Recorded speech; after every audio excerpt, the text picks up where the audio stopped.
Last sensory organ का बात हो रहा है जो कि है स्किन। तो स्किन में मेनली क्या है, इंट्रोडक्शन पार्ट में क्या लिखने का है, largest organ of the body, 7% total body weight का कंस्टिट्यूट करता है यही। अब इसके दो लेयर्स होंगे जो कि होगा प्रिंसिपली दो लेयर्स होंगे। प्रिंसिपली दो लेयर्स का करने का मतलब क्या है कि अगर हम एक स्किन का लेयर लेते हैं तो ये हो गया दो लेयर्स, ये हो गया डर्मिस और ये हो गया ईपीडर्मिस। तो डर्मिस जो होता है वो नीचे वाला पार्ट होता है और ईपीडर्मिस ऊपर वाला पार्ट होता है।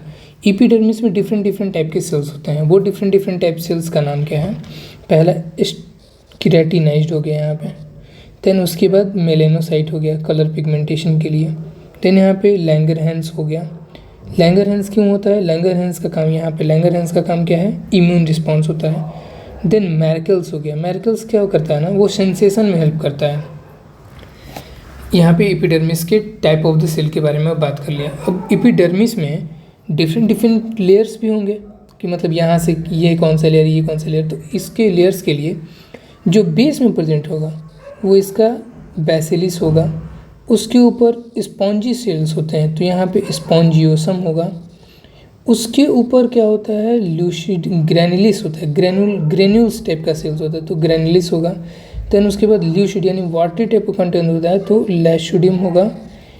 उसके बाद सबसे ऊपर में क्या होता है, लैशोडियम के बाद यहाँ पे कॉर्नियम होता है। अब यही इसी का हम एक्सप्लेनेशन कर रहे थे जो कि है बेसिलिस, स्पॉन्जियोसम, ग्रेनुलोसम, लैशोडियम एंड कॉर्नियम।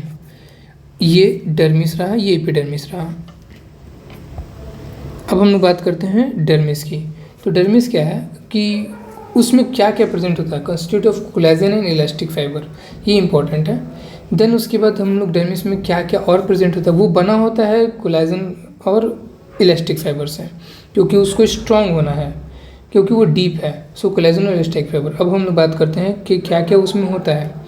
तो डर्मिस में सबसे पहले यहाँ पे ग्लैंड्स होगा, यहाँ पे ग्लैंड्स प्रेजेंट होगा। उसके बाद यहाँ पे नर्व्स वगैरह भी जाएंगे कुछ। देन वहाँ पे लिम्फेटिक्स वगैरह भी जाएगा, क्योंकि यहाँ से सारा ब्लड वगैरह लेके जाना होगा। लिम्फेटिक्स वगैरह भी होगा। लिम्फेटिक होगा तो ऑब्वियस है कि ब्लड वेजल्स होगा, तो लिम्फेटिक, ब्लड वेजल, नर्व्स, ये सारे चीज़ में प्रेजेंट होंगे ही, साथ में यहाँ पे ग्लैंड भी प्रेजेंट होगा।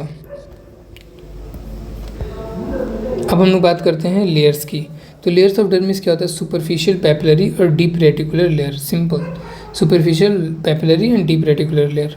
कलर ऑफ द स्किन, ये क्या मायने रखता है कि कलर ऑफ द स्किन कैसे आता है, क्या आता है, वो इसके बारे में बताता है। तो स्किन का कलर तीन चीज़ों पे डिपेंड करता है। पहला मेलानिन पिगमेंट पे डिपेंड करता है, यानी कि ब्राउन, ब्लैक, ये सब जो होता है वो मेलानिन पिगमेंट के कारण होता है। कैरोटीन जो होता है वो हमारे फूड में से वो आता है। कैरोटीन यानी कि अगर कैरोटीन अगर तुमको चाहिए तो वो फूड में से तुमको मिलेगा। और हीमोग्लोबिन यानी कि ब्लड वगैरह की वजह से जो होता है वो कलर इम्पार्ट जो पड़ता है वो। अब हम लोग देखते हैं टाइप ऑफ द स्किन। तो टाइप ऑफ द स्किन में क्या है, कितने टाइप का स्किन होता है, thin hairy skin and thick, यानी थिन और थिक की बात कर रहे हैं यहाँ पे। तो थिन और थिक में यहाँ पे थिक जो होता है वो प्रेजेंट होता है पाम में एंड यहाँ पे प्रेजेंट होता है सोल में। क्यों, क्योंकि ये मतलब फ्री होते हैं, मतलब किसी भी चीज़ को हम लोग को उसी से यूज़ करना होता है, तो मे भी चांसेस होते हैं कि वहाँ पे कुछ डैमेज हो सकता है। तो ये पाम और सोल में जो होता है वो थिक स्किन होता है, लेकिन अदर जगह पे वो थिन स्किन होता है। अब हम लोग बात करते हैं अपेंडेजेस ऑफ स्किन की।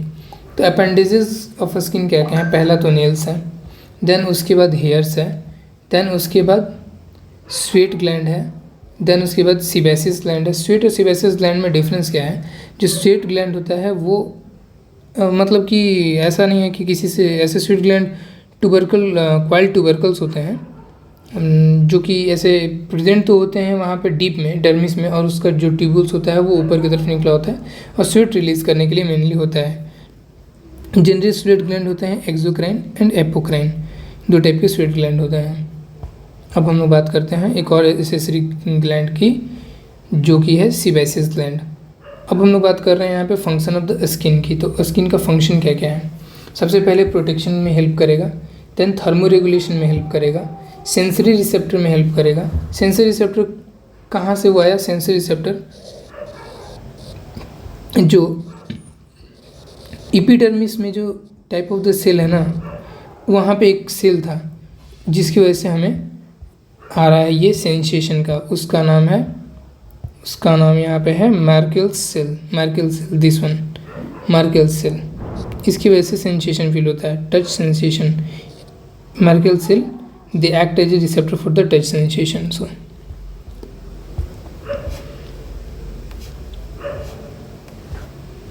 अभी हम लोग देख रहे थे absorption of the lipid soluble substance and ultraviolet rays. यहाँ पे लिपिड सोल्यूबल सब्सटेंस का भी वो इनटेक करता है और अल्ट्रावायलेट रेज से भी वो बचाता है। अब यहाँ पे blood supply of the skin है, तो यहाँ पे एनास्टोमोसिस और बहुत सारे कैपिलरीज की वजह से वहाँ पे ब्लड सप्लाईज होता है। Then synthesis of vitamin D भी करता है स्किन, और excretion of the waste material भी करता है। यानी कि excretion of the waste material क्या होगा, यहाँ पे होगा स्वेट होगा। और विटामिन डी, क्योंकि सन से जो विटामिन डी वगैरह मिलता है वो तो डायरेक्ट स्किन को ही मिलता है। कम्युनिकेशन ऑफ द इमोशन, वहाँ पे कम्युनिकेशन ऑफ इस कॉमन वहीं पे होता है जो सेल्स ऑफ एपिडर्मिस के बारे में हमने बोला था।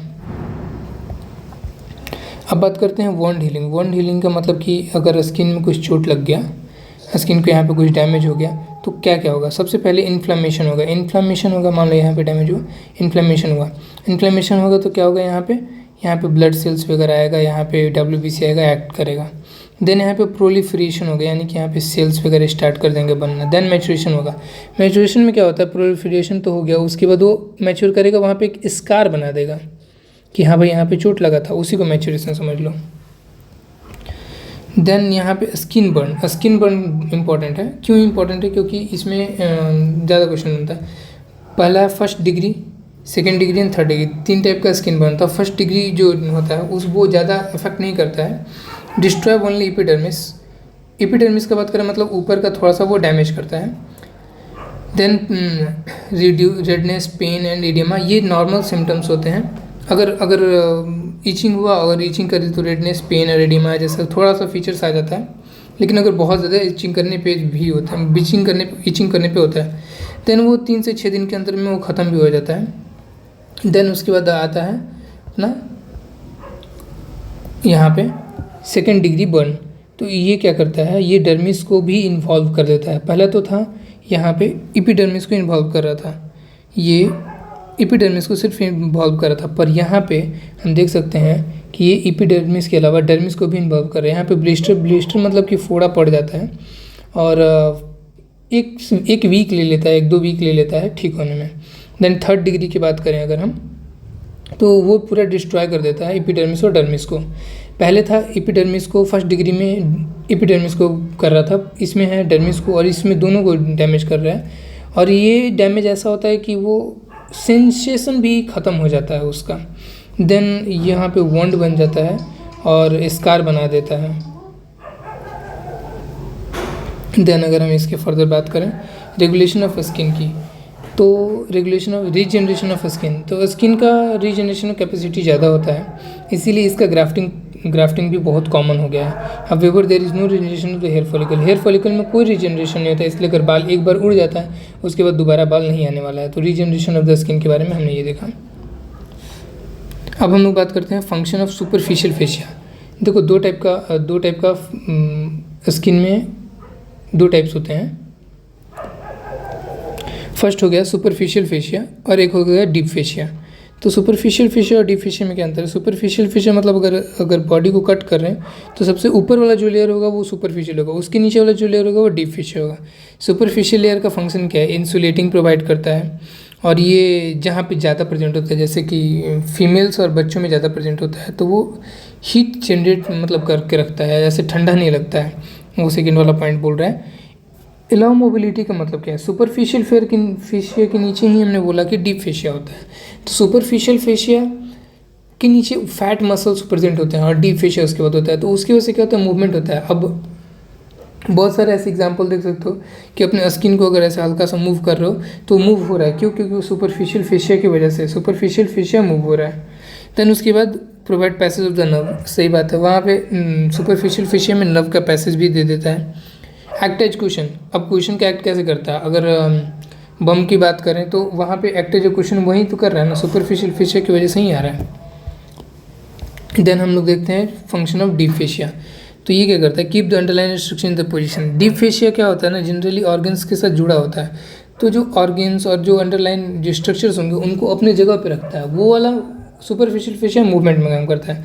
Provide extra surface of the muscular attachment, binds bones. अब वो डीप है तो बोन्स ऑर्गन से जुड़ा होगा तो बोन्स को भी ज्वाइंट करेगा।